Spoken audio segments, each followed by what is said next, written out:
찬양대 오늘 8층에서 그 다음에 오늘 우리가 공부하려고 하는 것은 6장입니다. 에베소서 5장, 6장 드디어 이제 마지막 장에 와 있는데요. 우리가 구원받기 전에 우리의 모습 가운데에서 인간관계를 보실 것 같으면은 인간관계 이전에 하나님과의 관계가 이미 잘못되어 있었죠. 창세기 3장에서 이제 죄로 말미암아 하나님과의 관계가 이제 잘못되어 버렸고, 그 결과 자기 자신과의 관계도 이제 부조화 가운데, 조화롭지 못한 가운데 놓이게 되고, 자기 자신에 대해서 100% 만족하는 사람은 없거든요. 뭔가 불만이다. 자, 하나님과 관계가 깨지고 자기 자신과의 관계가 깨지고, 그렇게 되면 당연히 옆에 있는 이웃과는 관계가 잘못될 수밖에 없죠. 그렇죠? 그 다음에 우리가 살고 있는 이 세상과도 창세기 3장에서 하나님께서 저주를 내리시는 바람에 또 관계가 잘못되고, 그러니까 지금 모든 게 다 잘못된 상태에서 하나님께서는 그것을 정상적인 관계로 회복해서 하나님께서 원래 의도하셨던 그 목적대로 다시 되려면 제일 처음에 중요한 건 하나님과의 관계를 회복을 해야 되잖아요. 그러니까 이 세상에서 인간이 하는 일이라고 하는 것은 그 하나님과의 잘못된 관계, 하나님 앞에 지은 죄 문제를 해결하지 아니하고 나머지 모든 걸 해결해 보려고 한다. 예를 들면 불교라고 하는 것은 이 세상에 존재하는 것 중에서 가장 인간에게 힘든 게 뭐고, 인간에게 가장 괴로운 게 뭔가? 그게 고통이라는 거예요, 고통. 그러니까 이 고통을 어떻게 하면은 해결을 해볼 것인가. 지금 아까 고통이라는 얘기가 고통도 페인, 없어진다고 말씀하셨는데, 고통의 원인이 죄거든요? 근데 죄는 덮어놓고, 고통 문제를 해결하기 위해서 여러 가지 무슨 팔정도라는 등, 무슨 이 선을 해야 된다는 등, 요가를 해야 된다는 등, 여러 가지 얘기를 한다, 이게. 다 고통을 겉으로 제거해봐야 언제든지 다시 고통의 원인이 되는 죄가 여전히 남아있다는 거죠. 그래서 이 세상에서 제공하는 모든 해결책은 제일 중요한 하나님과의 관계 회복이라고 하는 그 근원 해결하지 못한 채 이런저런 일시적으로 조금씩 고통을 덜어주기도 하겠죠. 그러니까 가서 이렇게 또 이렇게 쳐다보고 이러고 있다가 마음이 편해졌다 그랬는데, 그 마음이 편한 게 오래 가냐고요. 우리는 하나님과 화평을 누린 사람이거든요. 로마서 5장 1절에 우리가 믿음으로 의롭게 되었으니 하나님과 화평을 누리는도다. 그렇죠? 그 다음에는 당연히 내 자신과 화평을 누리게 되고 옆에 있는 이웃과 화평을 누리게 되고, 그렇게 해서 점점 모든 사람과 더불어 화평을 누리라는 하나님의 말씀이 우리 삶 속에서 이루어지는 것이에요. 자, 그래서 그 관계 중에서 하나님께서 가장 소중하게 여기는 관계는 지난번에 우리가 부부 관계라고 했습니다. 그래서 에베소 5장에서 우리는 22절부터 33절까지 부부 관계에 대해서 보았어요.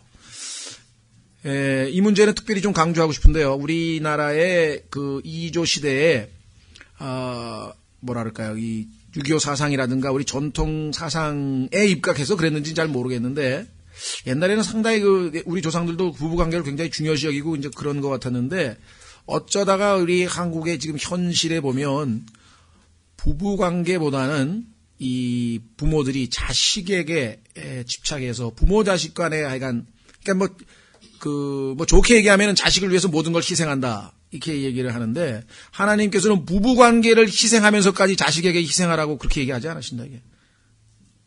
하나님보다 더 자식을 위해서 희생을 해가지고 남편이나 아내는 아예 제껴놓았다면 그거는 가정을 파괴하는, 하나님의 질서에서 어긋나면 모든 게 다 망가지는 겁니다. 그래서 그리스도인만이라도 하나님께서 가장 중요시 여기는 부부관계가 1차적이라고 하는 사실을, 그렇잖아요. 심리학자들이 그런 얘기를 안 해도 실제적으로 예를 들면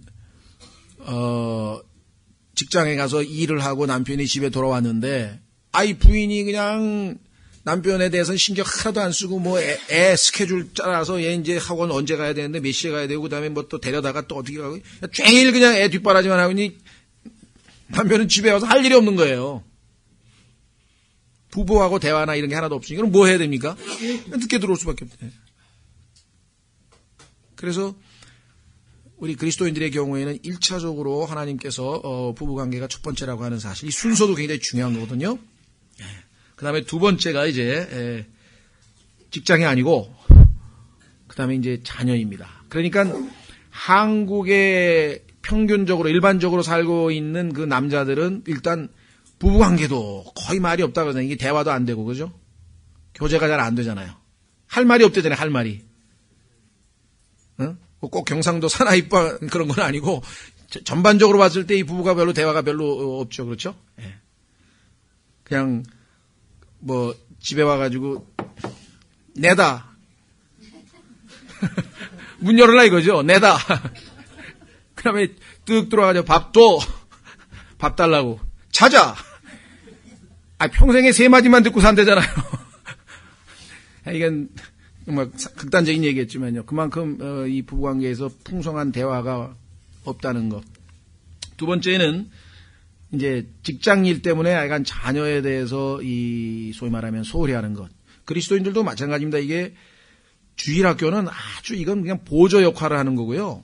모든 책임이 부모에게 가 있어요. 자녀 교육의 책임은 부모에게. 그래서 요즘에 아주 뭐 그리스도인들뿐만 아니라 일반 사람들도 이제 그게 참 좋겠다 싶어가지고 학교에다가 애를 맡겨놓으니까 도저히 안 되겠다. 그래서 나는 부모된 책임을 하겠다 해가지고 이제 홈스쿨링을 하는데 저는 적극적으로 찬성입니다. 근데 그거는 정말 웬만한 각오 없이는 또 이게 잘 안 됩니다. 부모가 집에서 그 학교에서 배우는 그런 과목 같은 것도 가르치고 다 가르치는 거예요. 학교 안 보내고. 그래서 그 홈스쿨링을 하고 그런 또 부모들끼리 동호회도 만들고 저희 교회도 몇 분 그때 오셨었고 또 지금도 그렇게 하고 계신 이제 형제들을 제가 몇 분 이렇게 알고 있는데요. 근데 그건 성경적으로 맞는 말이에요. 그래서 여기 보시면 일단 하나님께서 자녀에게 아버지들에게 그다음에 주인에게 종에게 주인에게 이렇게 네 사람에게 말씀하고 계시는 것 한번 확인해 보겠습니다. 6장 1절서부터 9절까지. 오늘 여기까지 우리 살펴보고 그다음에 이제 다음 주에 아마 한 주 내지 두 주에 걸쳐서 이제 영적 전쟁에 관한 이야기 마지막 권면 10절서부터 살펴. 자녀들아, 첫 번째 자녀들이네요. 주 안에서 일단은 믿는 부모에 대한 이야기가 되겠네요. 이제 안 믿는 부모를 갖고 있을 때는 어떻게 되는가? 이게 사실은 좀 쉽지 않습니다. 그러니까 어느 선에서는 복종을 해야 되고 어느 선에서는 또 하나님께 순종하는 거하고 부모에게 순종하는 게 엇갈리면 어떻게 되냐? 안 맞으면 또 어렵죠. 여기서는 일단 주 안에서 너희 부모에게 순종하라. 그러니까 주 안에 계신 부모를 만난 거는 정말 엄청난 복을 받은 거죠. 그렇죠? 네. 주 안에서 너희 부모에게 순종하라. 이것이 옳으니라. 내 아버지와 어머니를 공경하라. 복종만 하는 게, 순종만 하는 게 아니라 공경, 명예롭게 아주 이렇게 높이는 것. 그것은 약속 있는 첫째 명령이니 10계명 중에 하나님께서 약속을 거기다 이렇게 부가사항으로 첨가사항으로 부칙으로 정해놓은 그런 계명이 하나 있는데 바로 이것이 부모를 공경하는 것. 다섯 번째 계명이죠. 그래서 보시면 이것은 내가 잘 되고 땅에서 장수하게 하려 함이라. 자, 출애굽기 한번 확인해 보겠습니다. 20장 12절에 가면은 10계명 중에 바로 그 계명이 들어있습니다. 출애굽기 20장.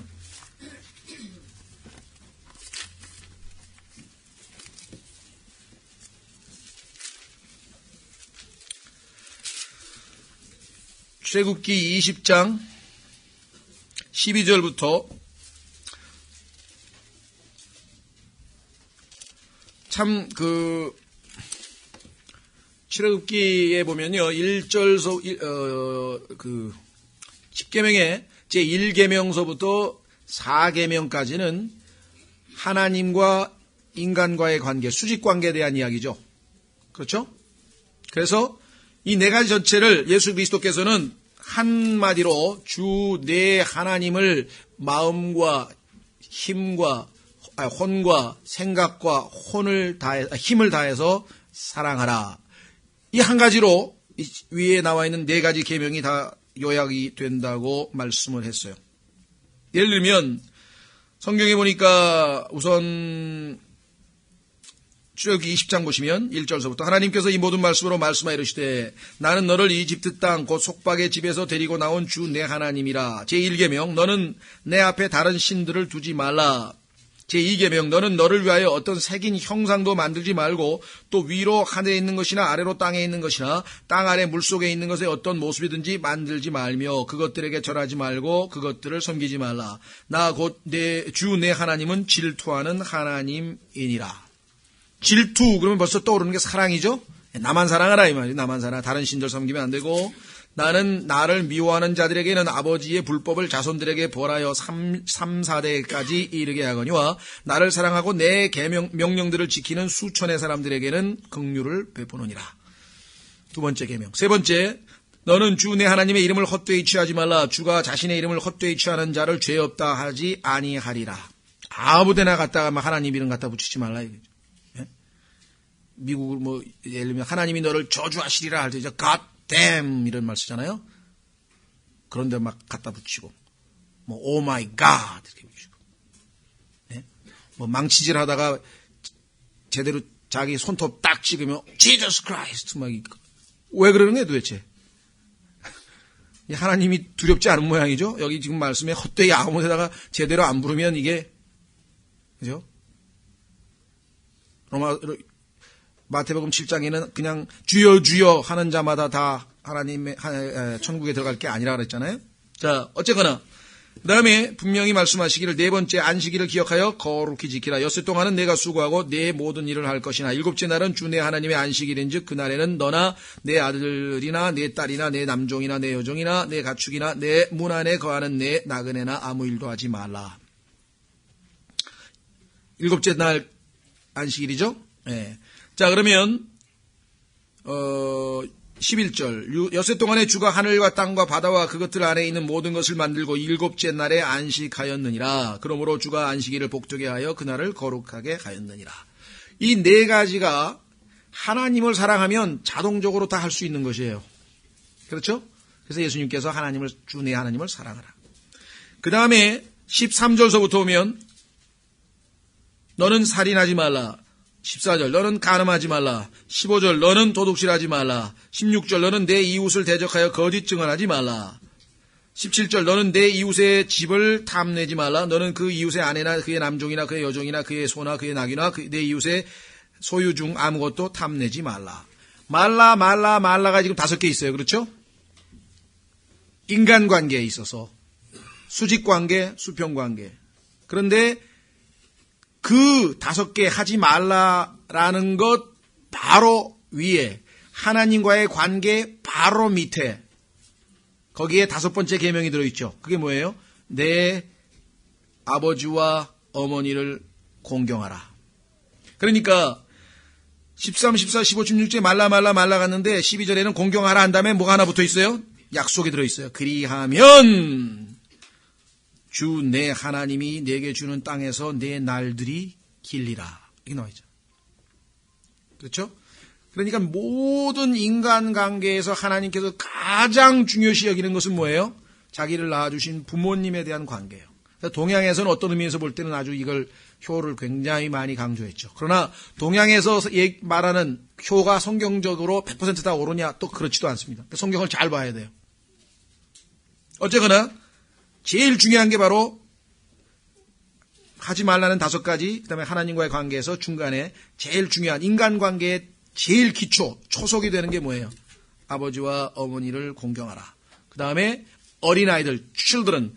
성경에 보면은 20세부터 소위 말하면 성인인데 민수기 1장에 보면은 20세 미만의 아이들은 다 아버지께 순종하도록 그렇게 되어 있습니다.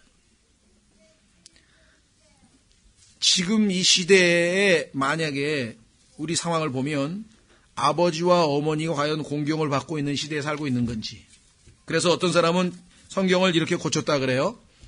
분명히 자녀들아, 그죠? 자녀들아, 내 부모님께 주 안에서 순종하라. 그걸 뜯어 고쳐가지고 아비들아, 내 자녀에게 무조건 순종하라. 오늘날 이 시대가 그렇게 됐다는 거예요. 누구 책임입니까? 부모 책임이죠. 이게 뭣도 모르고 그냥 그렇게 된 것 같지만 아니에요. 우리 안에 하나님의 말씀을 반역하는 영이 있기 때문에 하나님의 말씀과는 항상 반대로 행동을 한다고, 인간은. 성령이 충만해서 말씀에 성령께서 우리를 장악하지 않으면 우리의 행동은 항상 하나님의 말씀에 어긋나게 행동을 하게끔 되어 있다고요. 그 중에 하나가 바로 이거. 그래서 출애굽기 그 다음 보세요. 21장 15절. 출애굽기 21장 15절. 자기 아버지나 어머니를 치는 자는 반드시 죽일지니라.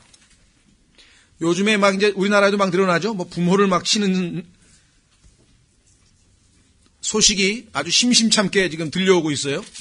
그 다음에 21장 17절. 자기 아버지나 어머니를 저주하는 자는 반드시 죽일지니라. 어떤 목사가 그랬더니 이 말씀대로 하면 미국의 청년 인구가 절반으로 줄게 생겼네. 절반이면 다행이에요. 절반이면 다행이야. 하나님께서 뭐 다 죽이랬어. 근데 절반까지 줄지도 않아요. 한 100여 명 죽으면요, 그 다음엔 겁먹어가지고 꼼짝도 못해, 이제. 하나님께서 하나님께 말씀대로 하면 우리 미국 청년 다 죽게 생겼네. 안 죽어요. 시범으로 한 100여 명 죽으면요, 그죠? 부모에게 욕한 사람 데려다가 공개 처형 한번 해보세요. 텔레비전에서 중계 한번 해보세요. 그 다음에 어떻게 하나? 그냥 하나님께서 시킨 대로만 하면 아무 문제 없어요. 문제는 인간이 하나님 시킨 대로 안 하기 때문에 모든 문제가 발생. 자, 몇 장 넘겨서 똑같은 피터 말씀이 한번 더 보겠습니다. 레위기 19장. 얼마나 중요한 얘기냐? 레위기 19장 3절.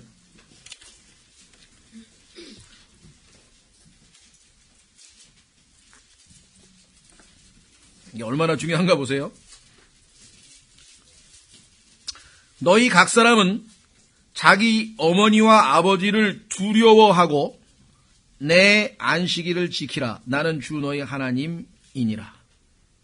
두려워합니까? 아니에요. 요즘에 뭐 노인들이 지금 이 추운 겨울에 독거 노인들이 문을 열어놓고 주무신대요. 왜 그런지 아세요? 자기가 죽어도 한 달이 가고 두 달이 가도 안 찾아올 거니까 사람들에게 나 죽었으면 알리려고 문 열어놓고 주무신대. 일본에는 독거노인들을 일주일에 한 번씩 계속 확인하고 다니는 보건복지부 직원이 있어요. 왜? 어느 날 보니까 막 죽은 지 3개월, 4개월 됐는데 그냥 시체 다 썩었는데도 그냥 있는 거야. 옆집에서 냄새나요 하고 전화가 와서 가보니까 4개월 됐어. 공경, 순종, 두려움 없어요. 그러니까 전부 다 이 현재 일어나고 있는 일들은 꼭 이런 그 문제뿐만 아니라 모든 문제가 다 하나님의 말씀을 어겼기 때문에 발생하는 일인 거예요. 환경 문제도 그렇고요. 모든 거 나중에 한번 보세요. 하나님 말씀 보면 인간이 한 일이라고 하는 것은 하나님의 말씀을 거역한 것 이외에는 한 게 하나도 없어요. 기가 막힐 정도로 다 하나님이 하라는 대로 반대로만 골라서 했다고. 성경을 공부하면 공부할수록 이럴 수가. 그 다음에 20장 9절. 레위기 20장 9절.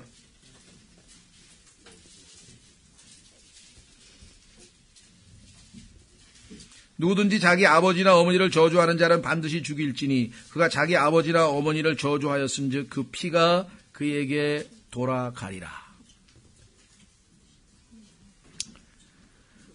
우리가 저도 청년 때 학생 때도 봤지만요. 하여간 그때만 해도 벌써 부모님들 공경하는 아이들이 별로 없었어요. 우리 때만 해도. 자기 아버지를 우리 꼰대가 요즘에 왜 그런지 모르겠어. 누군데? 그러니까 우리 자기 아버지를 꼰대라 그러는데 선생님 꼰대라 그러는 건 아주 그냥 기본이고. 우리 노친다가 요즘에 노망이 들었나? 왜 그래? 자기 부모인데도 그렇게 얘기한다. 이 전부 다 구약시대로 치면요, 돌로 쳐서 죽을 사람들이에요. 예? 그런 사람 한 서너 명만 죽으면, 그 다음에 그냥 사회가 그냥 반듯하게 돼. 이 회창에 안 나와도 돼. 모든 걸 반듯하게 만들겠습니다. 뭘 반듯하게 만들어요? 저도 별로 반듯한 것 같지도 않더만. 자녀들이 어떻게 교육을 시켰나. 그래서 자녀들 보니까 권영길 민주노동당 그 사람들 전부 다 해외에다가 다 갔다가 교육시켰더만 보니까. 예. 그 다음에 문국현 그 양반은 자기 자녀들 어느 학교 다녔는지를 밝힐 수 없음 그렇게 써놨대 또. 뭔가 또 이상한 일이 있는지 약간 밝힐 수 없음. 뭐 몇 천만 원짜리 가해를 시켰나? 왜 그걸 못 밝힌다 그러지? 다른 사람들은 그래도 뭐 미국에 보냈다 뭐 아예 정동영처럼 나는 아비가 뭐 직업 때문에 뭐 아이가 원하는 일을 막을 수가 없어서 뭐 해외에 뭐 무슨 기러기 아빠로 뭐 보냈다 말았다 뭐 이렇게 하는데 어쨌거나 자 그래서 돌아갑니다 이제 골로새서 3장 여기 해당되는 사람이 몇 분이나 잘 모르겠네요. 자 20세 미만은 물론 부모에게 순종하는 건 아닙니다. 그러나 공경은 하셔야 되겠죠. 그 다음에 두려워하는 하셔야 되겠죠. 20세 넘으면은 이제 하나님 앞에 자기가 하나님 앞에 순종해야 되겠죠. 자 골로새서 3장 마찬가지 18절부터 보시면 아내들아 남편들아 이게 먼저예요. 순서를 잘 지키셔야 돼요. 그 다음에 두 번째가 이제 뭐예요? 자녀들아 아버지들아 20절 자녀들아 모든 일에서 너희 부모에게 순종하라. 모든 일입니다. 자 이것이 주를 매우 기쁘게 하느니라. 하나님을 기쁘시게 하는 방법 부모에게 순종하는 것 자녀들 그 다음에 그것이 또 에베소서에서 보니까 right 옳다 그랬어. 옳은 일이기 때문에 하나님을 기쁘시게 하기 때문에 그래서 여러분들이 자녀들에게 하나님 말씀을 들려 읽어줄 때 근거를 되는 거예요. 이거 하나님이 옳은 일이라 그러지 않았냐? 두 번째, 네가 그렇게 하면 하나님이 기뻐하신다 그러지 않았느냐? 그 다음에 세 번째, 하나님께서 네가 장수한다고 약속을 주시지 않았느냐? 그러니까 부모에게 순종해라. 성경에 부모가 훌륭한 부모면 순종하라 그렇게 안 했고, 그렇죠? 그냥 부모라고 돼 있지 않냐? 이 말씀대로. 자, 그 다음에 오늘 이제 초점을 좀 맞추고 싶은 것은 이제 두 번째네요. 부모들, 아버지들. 자, 에베소서 6장 4절 또 너희 아버지들아 너희 자녀들을 노엽게 하지 말고 왜 그럴까요? 노엽게 하는 부모들이 엄청 많어. 그러니까 아이들이 그 부모들이 노엽게 한 것 때문에 비뚤어진 아이들이 엄청 많다. 그렇죠? 한 인간으로 인격으로 대해주는 게 아니라 무슨 자기 물건, 자기 소유물처럼 막 아주 막대해가지고 아이들을 다 망가뜨려놨대요. 인격입니다. 진노합니다. 아이가. 정당하지 않은 징계, 무리한 요구, 막 노예처럼 불어먹으려고 그러면 화가 나는 거예요. 진노하는 거예요. 이거 하나님 말씀 다 어긴 거예요. 징계할 때도 다 절차가 있고 방법이 있죠.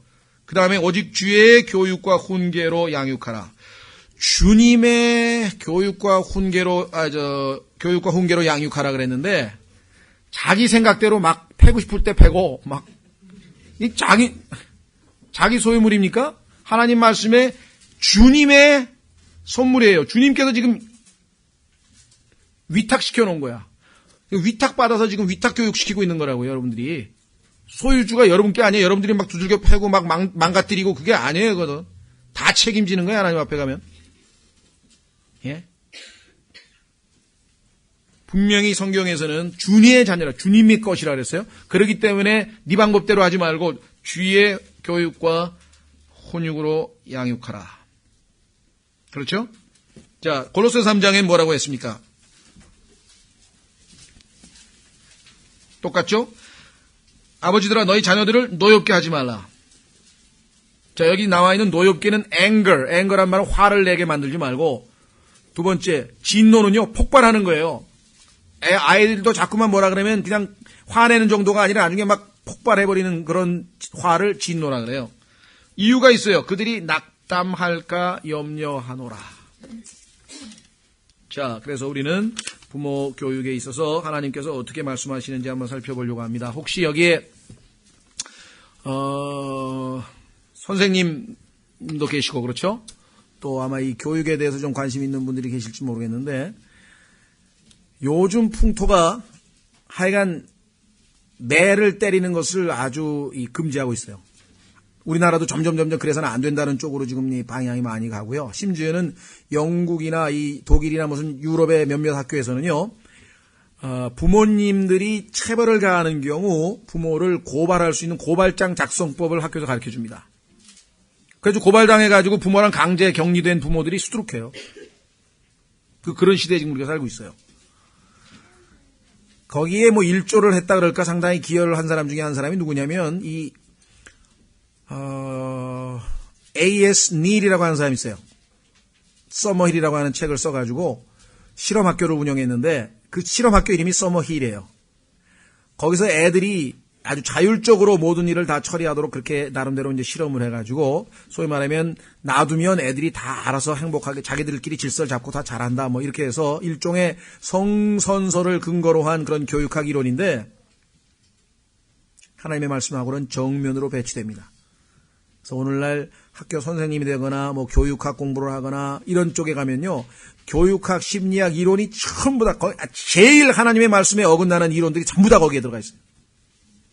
왜? 성선설의 근거. 인간은 본래적으로 착한데 잘만 해주면 아주 고귀한 어떤 그 귀족적으로 아주 존귀한 모습으로 살아갈 수 있다는 전제하에 성경은 전혀 그렇지가 않거든요. 자, 확인해 보겠습니다. 잠언 22장 6절. 잠언을 쭉 몇 구절 살펴보려고 그래요. 잠언에 보시면 하나님께서 부모가 자식에 대한 교육에 있어서 어떠한 지침을 내리고 있는지 잠언 22장 6절.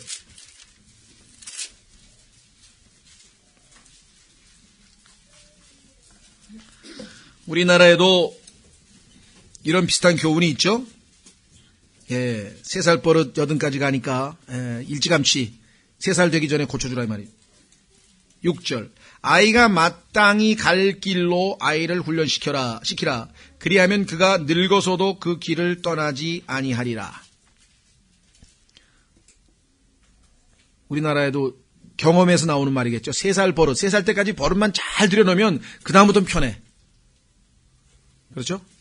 그래서 3살 때까지 좀 엄히 키워서 아버지 말 한마디면 탁탁 듣게끔 훈련시키는 것 중요하다. 자,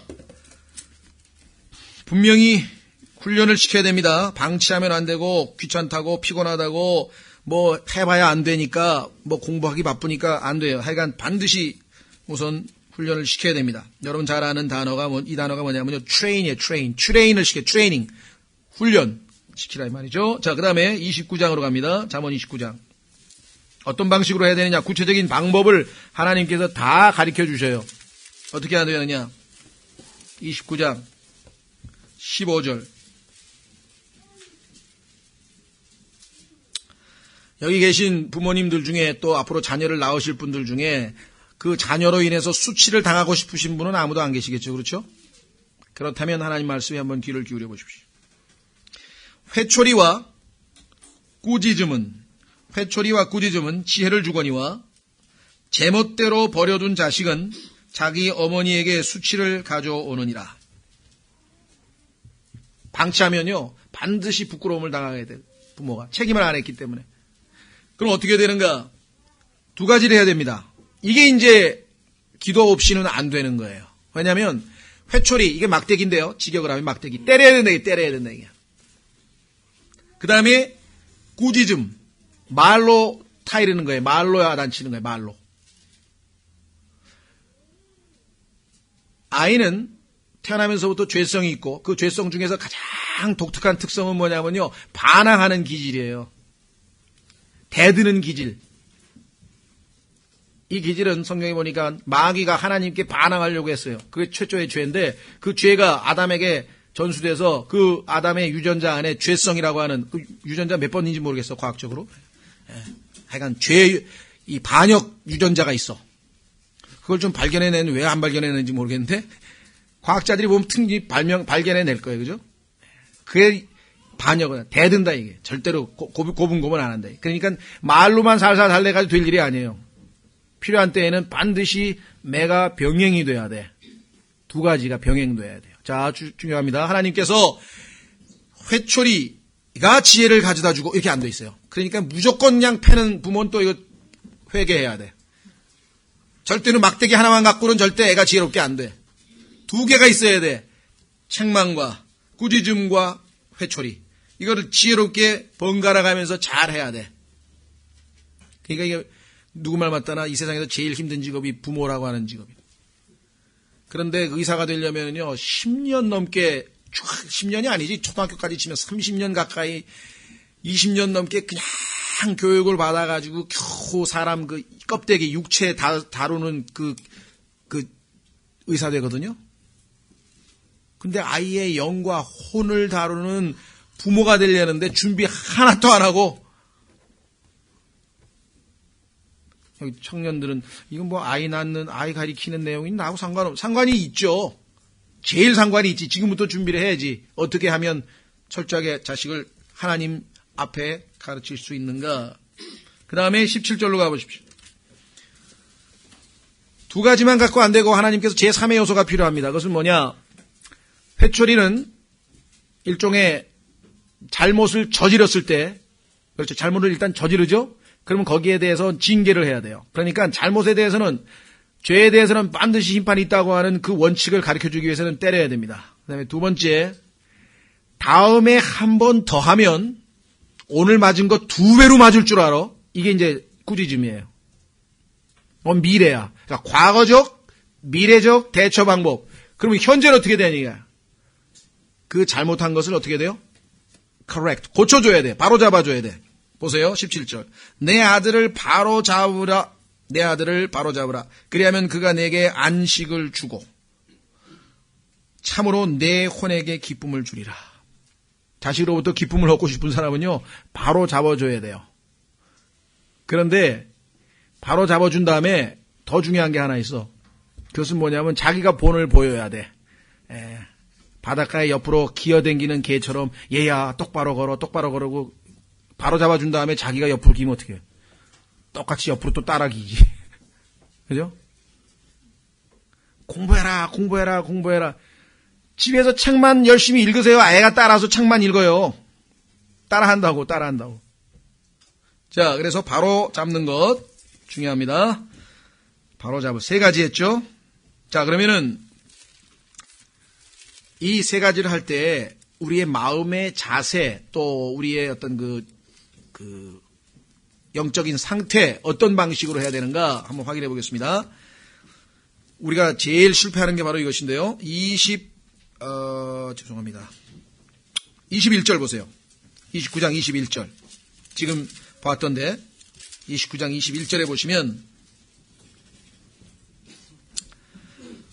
자기 종을 아이 때부터 자상하게 키우는 자는 마침내 그를 자기 아들같이 되게 하리라.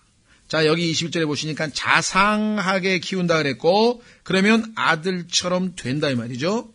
시간이 걸립니다. 마침내. 자, 한꺼번에 아이가 다 되는 건, 완성되는 건 아니고 시간이 걸리는데, 방법이 뭐냐? 자상하게. 이 자상하게라고 하는 말을 참 우리말로 번역을 잘 하신 것 같아요. 이 영어로는 이게 delicately. 우리 가끔 가다가 그렇죠. 좀 미묘하고 이렇게 하고 참 델리케이트한데, 그런 말씀이죠. 델리케이트하다고 하는 말은 뭐냐면 이거 괜히 함부로 다룰 수 없는 문제라 이거죠. 그러니까 아이를 다룰 때에도 그냥 막 상처나게 또 마음에 아주 막 욕을 한다든가 막 그냥 비인격적으로 막 대한다든가 이러면 안 되고, 아주 상처나지 않고 그 다음에 이 깨지지 않도록 조심스럽게 그런 뜻이에요. 그러니까 부모로부터 야단을 맞거나 매를 맞았는데도 상처가 안 남는 방식으로 해야 된다는 것이에요. 그러려면은 마음 자세가 사랑으로 충만한 상태에서 체벌을 가더라도 가야지, 화가 난 상태에서 비뚤어진 영, 잘못된 영으로 해서 애에게 말하거나 때리면 그 상처로 남아버린다는 거죠. 이게 이제 주님이 우리를 통제하거나 은혜가 충만하기 전에는 쉽지 않은 일이. 그렇죠? 정말 내가 이 아이를 때려야 되겠는데, 그건 맞아. 분명히 때리긴 때려야 되겠는데, 정말 사랑하기 때문에 하나님 말씀에 순종해서 이 아이가 잘 되도록 이 말씀에 순종하기 위해서 하는 건지, 아니면 자신이 지금 분노가 폭발해서 컨트롤이 안 돼가지고 그냥 좁혀는 건지, 그건 다를 거 아니에요. 그 아이가 받는 게 달라요. 부모가 사랑을 가지고 때리면 그걸 안다고. 우리 어머니가 내가 미워서 때리는 게 아니야. 그걸 안다고. 전달이 된다고. 왜? 이 아이도 영적인 영이 있고 우리에게도 영이 있기 때문에 교감이 된다고. 교감이. 복음을 전할 때도 마찬가지예요. 정말 저 사람 너무 혼이 불쌍하고 지옥 가는 게 너무나 불쌍해서 진정한 마음으로 내가 사랑하는 마음으로 복음을 전하고 당신 정말 지옥 갑니다. 이러면요. 지옥 간다는 얘기 듣고도 기분도 안 나쁘고요. 그렇죠? 그게 아니라 교만에 가득 차가지고 당신 지옥 가! 이러면 그래 너 나가라 이놈아. 이러고 나온다니까. 실패하는 거 보면. 사랑이 없이 진리를 전하면 설교도 마찬가지입니다. 설교도 진리만 디립다 외치면 사랑이 없으면 마음에 와닿지가 않아요. 이게 아주 제일 힘든 거예요, 사실은. 하나님 앞에서 마음 자세가 올바른 상태에서 하나님의 일을 해야 그게 하나님께서 역사하셔서 효과가 나타나지, 모양만 하나님의 일을 이렇게 실제적으로 역사는 하나도 안 나타나는 거야. 아이도 아주 뭐랄까 자상하게. 제가 군대 있을 때 모시고 있던 제가 이제 육군 소령 밑에서 이제 소위 말하는 그 사람이 이제 비서 비슷하게 이렇게 도와드리고 있었는데, 어느 날 그분이 저한테 책을 하나 주면서 한번 읽어보래요.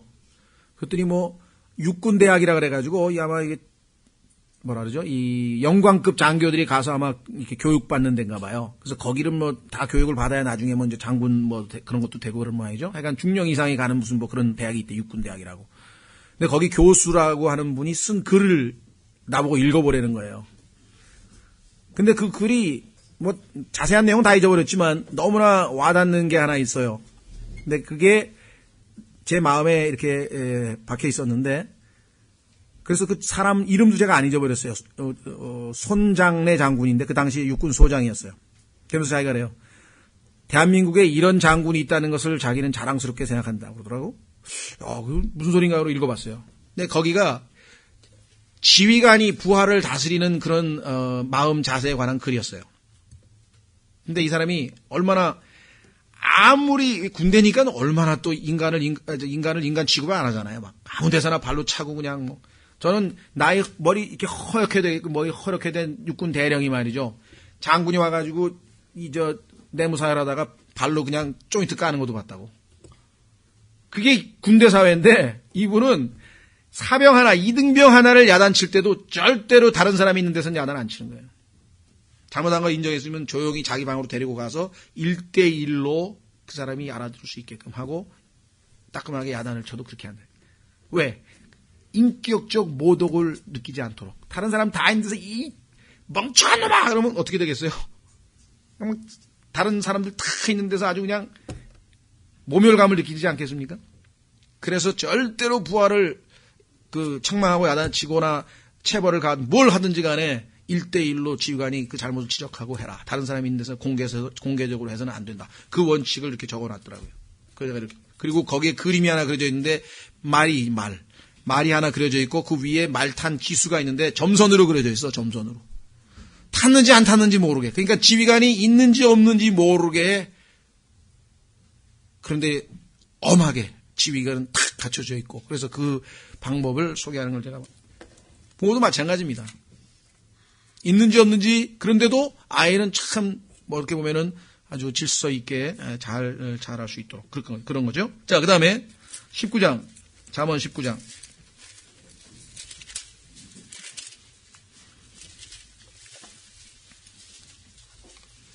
18절. 소망이 있을 동안에 내 아들을 징계하되 그가 운다고 내 혼이 아끼지 말지니라. 우리는 감정의 동물이기 때문에 아이가 울면 거기서 이제 마음이 약해지는 거예요. 대다수의 부모들이. 근데 아이는 이걸 알거든요. 영특해가지고 울면 어머니가 마음이 약해진 걸 알아. 그래가지고 그냥 과장되게 막 더 슬피 우는 거예요, 막. 예? 모세가 그냥 방통 속에 해서 강가에 띄어져가지고 우니까 파라오의 공주가 자기 아버지인가요? 오빠가 파라오인데 다 죽이라 그랬는데 법을 어겨가면서까지 얘 너무 불쌍하다, 얘 해가지고선 데려다가 키웠잖아요. 모성의 감정, 이걸 알기 때문에. 그래서 여기 나와 있죠. 운다고 어떻게 하지 말라고요? 하나님께서 여기 18절에 혼이 아끼지 말지니라. 징계를 해야 된다 이 말이에요. 소망이 있을 동안에는. 소망이 있을 동안에는. 하나님께서 아마 우리 죄인들은 소망이 없었던 것 같아. 그래서 나중에 성경에 로마서 1장에 보니까 하나님께서 gave up, 내버려 두시고 포기했다. 하나님께서 이제 네 맘대로 죄인들한테 네 맘대로 살아라 하고 3번에 걸쳐서 포기했다는 말이나 그렇게 되기까지는 조금이라도 희망이 있을 때에는 계속해서 징계를 하셔야 된다. 13장 24절로 갑니다. 잠언 13장 24절.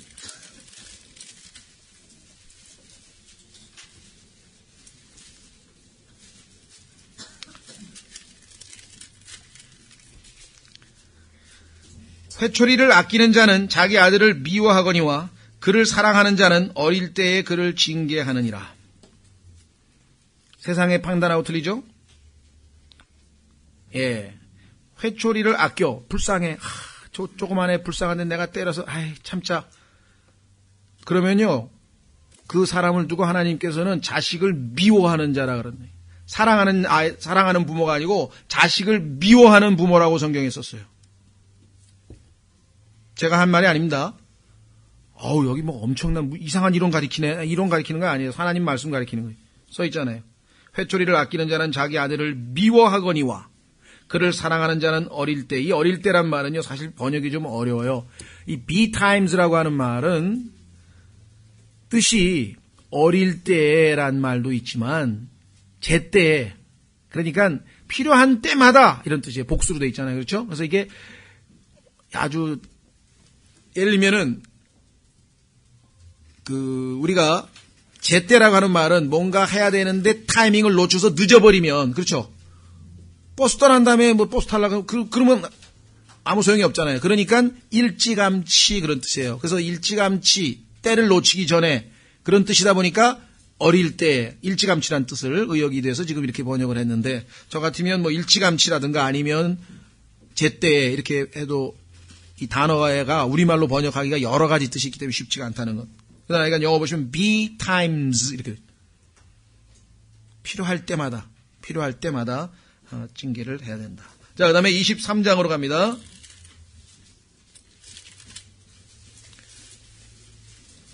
(13절)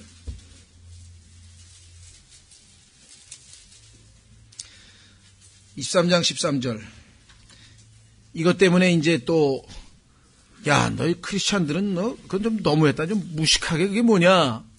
이 구절 때문에 그러는데요. 아이를 바로 잡는 것을 금하지 말라. 내가 그를 회초리로 때릴지라도 그가 죽지 아니하리라. 이거 무시무시하다, 야. 이런 사람들이 있는데, 하나님께서 아시기 때문에 우리가 지혜롭게 때리면 절대로 아무렇지도 않아요. 그러니까 때릴 때 때려야지, 그렇죠? 제일 우리 부모님들도 우리 조상들도 회초리를 때리잖아요. 아니면 군대처럼 빠따를 치던가 엉덩이에다가 머리를 막 대가리를 내리치고 이러면 그건 위험한 것이죠, 그렇죠? 그러니까 지가 무식해가지고 딴 데 때려놓고 아니 왜 분명히 때려도 안 죽는다 그랬는데 죽었지? 무지몽매한 사람이 있다고 또. 하나님 말씀을 그렇게 해석하는 또 무지몽매한 사람이 있어요. 때릴지라도 그가 죽지 아니하리라 팼는데 왜 죽었습니까? 그런 사람이. 그 다음에 14절. 너는 그를 회초리로 때려서 그의 혼을 지옥에서 건질지니라. 이 구절도 많은 사람들이 아니 회초리 때리는 거하고 지옥에서 건지는 거하고 무슨 상관관계가 있는가 이렇게 생각하게 그렇죠? 얼핏 보면 그래요. 그러나 이것은 조금만 하나님이 주신 지혜 상식으로 동원하면 이해가 쉬워요. 그게 뭐냐면요. 구원은 복음을 통해서 받습니다. 그렇죠? 복음을 믿고 예수 그리스도를 통해서 구원을 받는데 그 복음에는 반드시 뭐가 들어가야 되냐면 회개가 들어가야 돼요. 그래서 하나님을 향한 회개와 예수 그리스도를 향한 믿음 이 두 가지가 복음의 내용이에요. 그래서 사도 바울도 사도행전 20장에 보면은 나는 사람들에게 두 가지를 전했다. 안 믿는 사람들에게 하나님께 대해서 회개하라. 그러니까 네가 네 멋대로 살았는데 하나님께로 방향을 틀어서 돌아오라 이게 그게 회개예요. 그런데 자기가 지금 잘못하고 있다는 사실을 모르는 사람 회개하겠습니까? 안 하겠습니까? 내가 틀렸다, 나는 잘못했다, 이러면 안 된다. 그러니까 나는 돌이켜서 하나님께로 가야 되겠다. 이게 회개고, 그 다음에 하나님께 가보니까 하나님께서 내가 받아야 될 벌을 자신의 아들이신 예수 그리스도에게 이미 다 내리셔서 그가 죄값을 다 청산했기 때문에 그 예수 그리스도를 구세주로 믿으면 구원을 받는 것인데, 그렇죠? 많은 사람들이 첫 번째 단계가 안 되는 거야. 오늘날. 왜? 그 누구 책임 때문에? 부모들이. 잘못했을 때 회초리로 맞아야 하지만, 어우, 이거 잘못된 거구나. 그렇죠? 그런데 막 지하철에서 길길이 뛰어도 아무 말도 안 해. 길 가다가 남의 거 막 가게 가서 뻥뻥 차도 아무 말도 안 해. 학교 가서 컨닝을 해도, 야, 좀 잘하지 그랬냐? 왜 들켰냐? 지혜롭게 하지. 시험 때만 되면 양주 사서, 야, 선생님 인사 가라. 저한테도 양주 들고 인사 온 놈 몇 놈이나 있었어요, 대학 때. 어떤 애, 동양화도 또 들고 와, 막. 네? 부모님 다 시켜서 한 거예요. 걔네들이 나온 것도 아니고. 네. 그러니까, 옳은지 그른지를 가르칠 수 있는 방법은 틀렸을 때마다 매를 맞는 거예요. 그러면 알아요. 그 다음은 나중에 뭐예요? 너는 하나님 앞에 갔을 때 어떻게 돼요? 지옥의 심판을 받을 것이다. 그 심판은 부모에게 매 맞은 것보다 상대가 안 되는 엄위한 심판이다. 그런데 잘못했을 때 매를 하나도 안 맞아도 잘못한 게 뭐가 있어요? 지옥? 가라 그러지 나 우리 엄마는 잘못해가지고 징계받은 적이 있어야지. 그러니까 하나님께서 지옥을 보낸다 그랬더니 가면 가는 거지 무슨 여행 가듯이 생각한다고. 그러니 복음을 받아들일 리가 있겠어요? 여기서 지금 그 얘기예요. 보세요. 예? 뭐라 그랬나요 지금?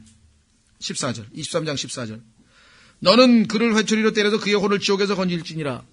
회초리를 맞고 옳고 그름에 대해서 분명하게 인식을 한 사람은요, 나중에 자신이 죄인이라고 하는 것을 깨닫는 순간 하나님으로부터 받을 어마어마한 심판에 대해서 두려움을 갖게 될 것이고, 거기서 그치는 게 아니라 그 엄위한 심판을 자기를 사랑해서 십자가에서 죽으신 그분이 있다는 사실을 알고 하나님의 선하심을 딱 깨닫는 순간에 이건 확실하게 예수님을 믿게 돼 있는 거예요.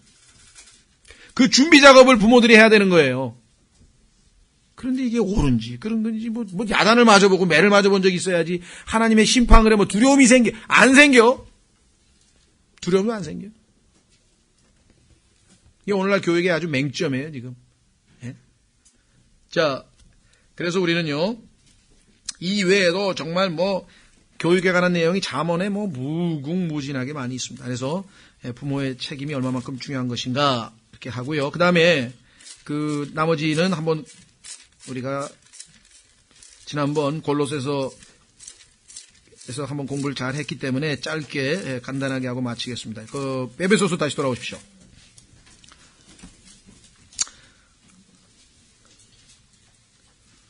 종들아, 육체를 따라 너희의 주인 된 자들에게 두려워하고 떨며. 오늘날 우리가 현대적으로 적용하자면 직장에서 사장에게 또는 소유주에게 단일한 마음으로 순종하기를 그리스도께 하듯 하라. 그러니까 그리스도인들은 직장 생활이 어떤 거라고요? 예수 그리스도를 섬기는 기회예요, 이게. 그러니까 직장에서 여러분들이 하는 일을 단지 그냥 월급 받으려고 내가 그냥 마지못해 한다, 이게 아니라 예수 그리스도를 섬긴다는 마음 자세로 하면요, 이건 차원이 다른 수준에서 우리가 일을 할 수 있는 겁니다. 그렇죠? 그리고 그 일에 대해서 보상하시겠다고 골로새서 분명하게 말씀하셨어요. 주 예수 그리스도를 섬기는 이라 그랬거든요. 그 마음, 하나님의 말씀대로. 그래서 옆에 있는 동료도 그렇고 사람들도 그럴 거 아니에요. 야, 너희는 그렇게까지 열을 내고 열심히 하냐? 나는 죽게 하듯 하기 때문에, 그리스도를 섬기기 때문에. 다른 차원이죠. 6절, 사람들을 기쁘게 하는 자들같이 눈으로 섬기지 말고 그리스도의 종들로서 마음으로부터 하나님의 뜻을 행하여.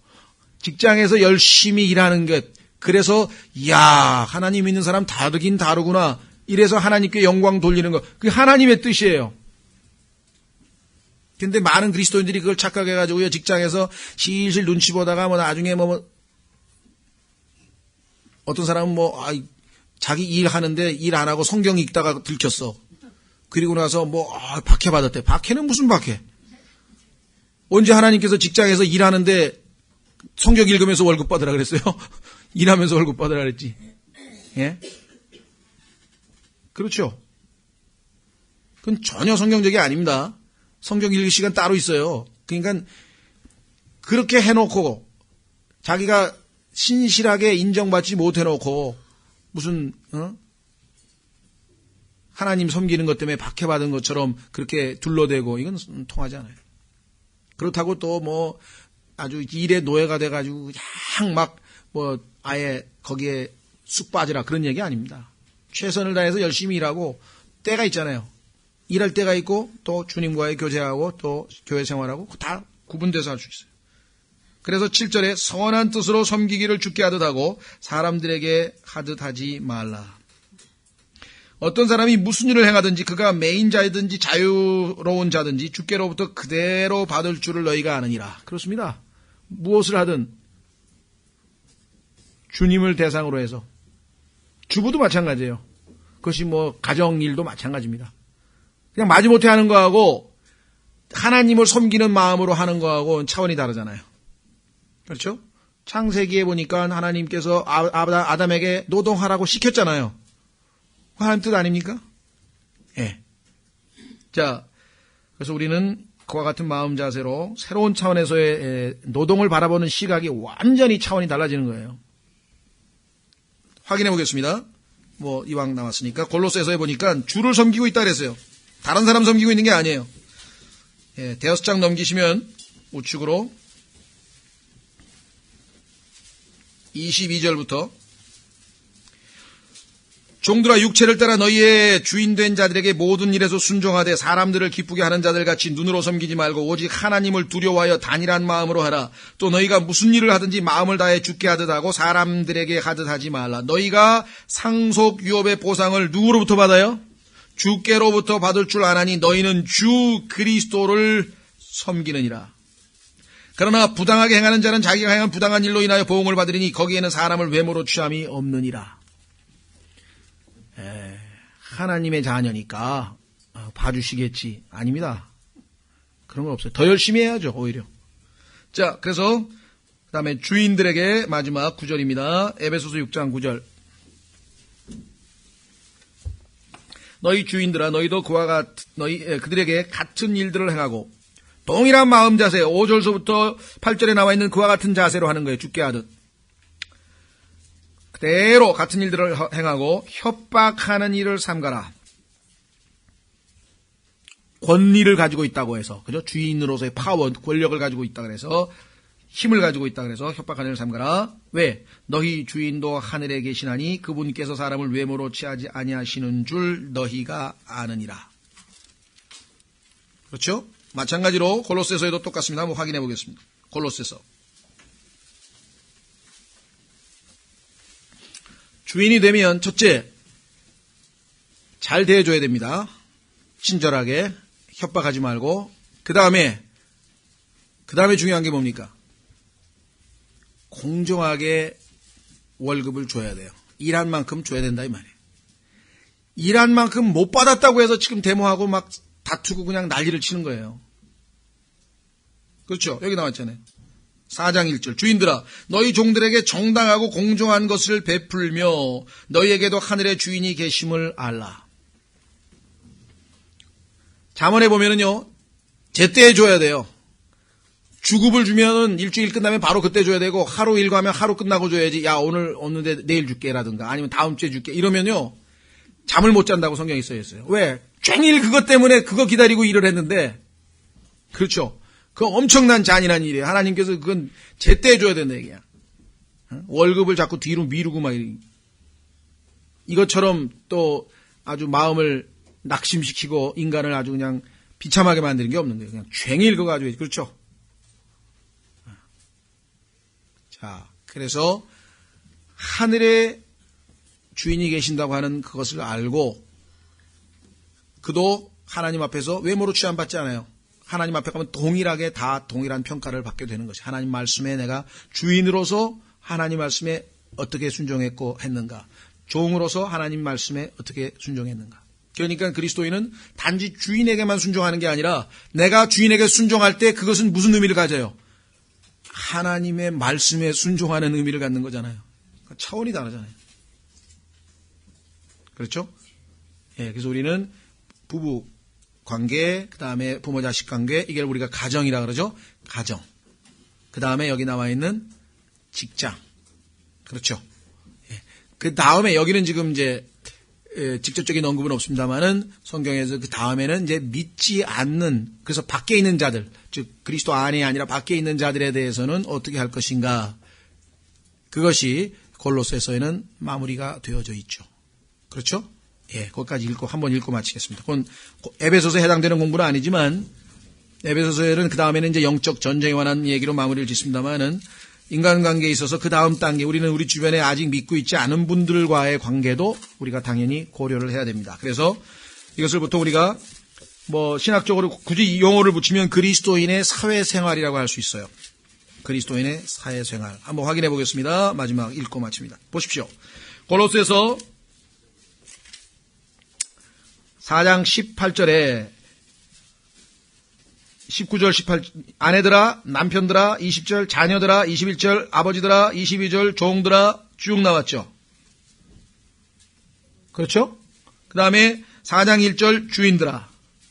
그 다음에 보면은요, 이제 믿지 않는 사람들과의 관계가 나오는데 2절에 항상 준비하고 기도 중에 감사를 드리며 깨어있으라. 생활의 일반 원칙.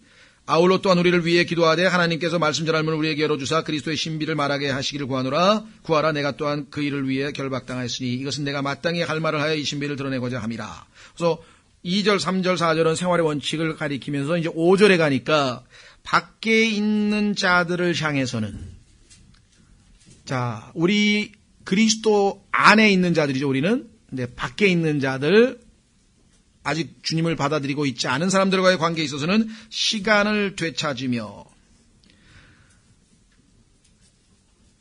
지혜롭게 시간을 되찾아야 돼요. 에베소서 5장에서도 한번 나왔었죠. 지혜로워야지 시간을 잘 사용한단 말이죠. 잘못하면은 믿지 않는 사람들과 관계에서 시간을 다 낭비해버리면 성경 읽을 시간도 없고 기도할 시간도 없고 형제들과 만날 시간도 없고 이렇게 곤란하다는 얘기. 지혜롭게.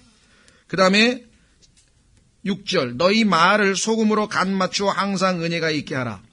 그러니까 믿지 않는 사람들에게 대해서는 우리가 말을 지혜롭게 은혜롭게 해야 된다. 그리하면 너희가 각 사람에게 마땅히 대답할 바를 알게 되리라. 그래서 이 두 가지가 우리가 가져야 될 중요한 태도다, 이렇게 얘기를 했습니다. 그래서 이제 오늘 다음 시간에 이제 영적 전쟁을 대비해서 하나님께서 우리에게 준비시켜 놓으신 것들 6장 10절서부터 한번 살펴보도록 하겠습니다. 다 같이 일어나셔서